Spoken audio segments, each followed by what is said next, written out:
Welcome to game number 4 of the Women's World Championship match. We have Tan Zhongyi, the reigning champion, with the white pieces against Ju Wenjun with the black pieces. Now, Wenjun has taken a commanding lead, 2.5-half, so it's imperative for Tan to strike with the white pieces. And let's see how she does in this game. She opens with d4. In the second game she opened with c4, the English opening, and Wenjun won a very nice game there, strategical game. In this one we have knight f6 and bishop g5. For now we can call this a Trompowsky, but at the d5, knight d2, this is more or less a Torre attack. So a very solid setup for white. Very similar to the London system in a way, and we'll actually see a position very similar to the positions I get quite often from the London system. So combining the Torre attack and the London system seems like a practical choice for white players. Knight g to f3, h6. This isn't really, you know, that important. There are very few positions where inserting h6 will matter. The only difference is g5 in some cases, but most likely it won't matter. c5. Very often in such structures this is played quite early to put the queen on b6, put pressure on b2, but with white already having played knight d2, it's not much of a factor here, but nonetheless c5 is played. It's also to put pressure on the white center. Similar to e3, e6, similar to a French defense pawn structure, you put pressure on the d4 pawn. But the white is very solid. c3, setting up this triangle here in the center. Bishop e7, bishop d3. So black is playing very solidly. Queen to c7, white plays queen to e2, waiting for black to castle.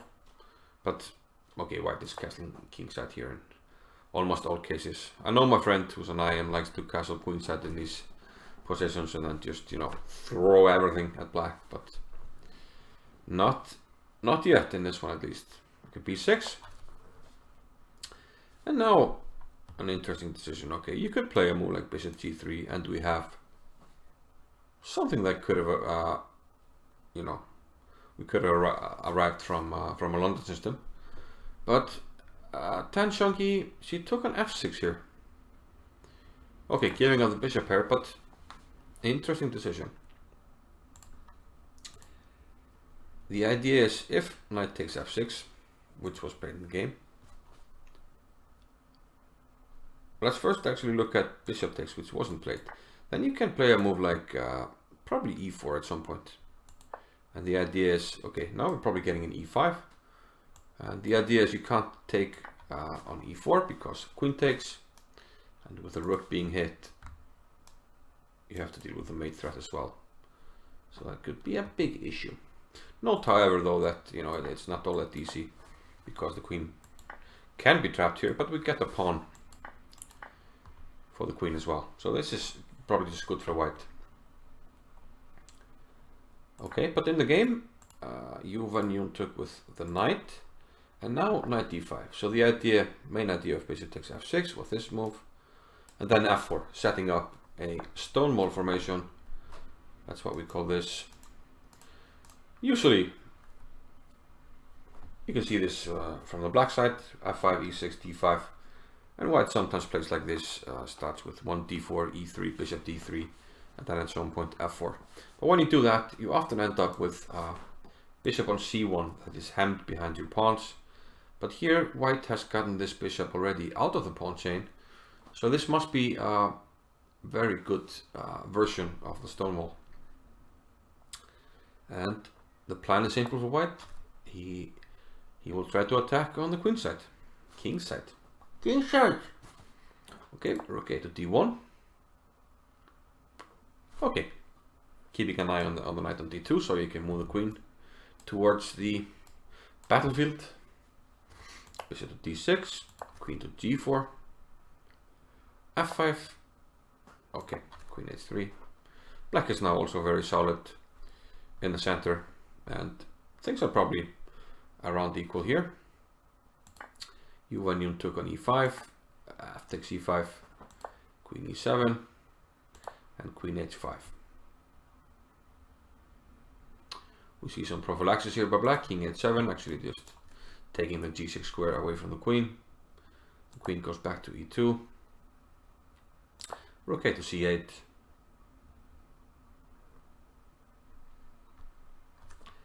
and yeah, it's probably best to keep the bishop here, you know, eyeing some opportunities when we break with g4. So rook f4. You want to get the rooks over to the king side. This will come eventually. Actually, it comes on the next move, g4.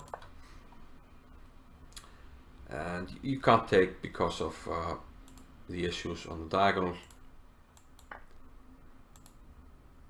Okay, probably take here. We can take on g4 as well. Plenty of options, but this undermines this, which is the main issue. So g4, rook c to f8. Black is still very solid. Queen g2, bringing more forces to the king side. And here, black took on d4.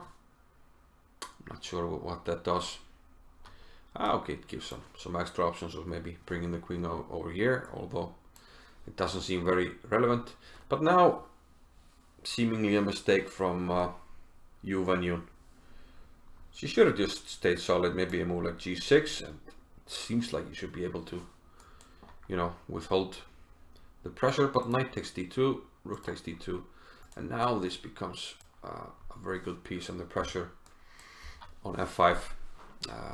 Becomes difficult. G6, queen h3. Notice how white is bringing all the pieces to the king side.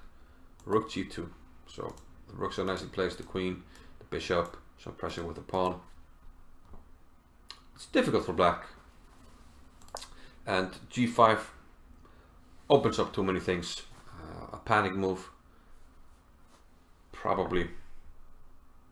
Maybe bring this bishop eventually here, maybe rook g7, bishop d7 to e8 was the way to go, but after g5 things are coming very difficult. After king g7, you know, a nice move.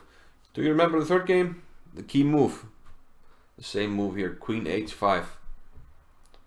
In the third game it was to block h5, but here the queen is getting ready to penetrate once things open up. Bishop d7, h4.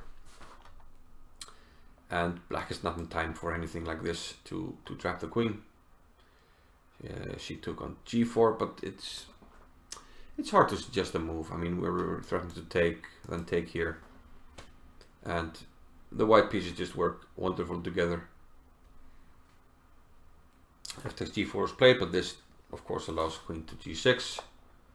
So this is, yeah, basically more or less game over. King h8, queen takes with jack, king g8, and now a fancy move, rook takes d4, allowing rook here, but of course we can have a quick look at that. There's simply rook takes on g5, and yeah, you have to give up the queen. But that's mating in a few moves. The bishop will enter with a move like, yeah, with something like this, and things will start to drop off, or black will get mated. Probably both. So rook takes g4 was a nice move, and let's see the finish. Rook g7, and another nice move, rook to f6. And now, yes, he takes d4, now we see this queen b4 move. But it's too little, too late. Okay, you're threatening to come in here, but it's white to move. And it's not only in the regular World Championship that we see some nice finishes. This is not at the level of Magnus's queen takes h6, but it's a nice finish. Can you see how Tan Zhongyi finished the game here? White to move. And it's actually mate in 3. Can you find it? Tan played queen takes g7, check. always look at the forcing moves. Look at my tactics videos if you want more on that topic. King takes g7, forcing move, rook takes g5, and Ju Wenjun resigned. She could have played one more move, you know, just for the fans, and rook h6 would have been the final move with checkmate. So nice queen sacrifice to finish things off, and more importantly, a very important comeback by Tan. She was down 2.5, but now it's a match. She's trailing 2.5, 1.5, and hopefully everything up for grabs. And game 5 is on Wednesday, and looking forward to that. So I hope you're enjoying this, and I'll see you in game 5. Bye bye.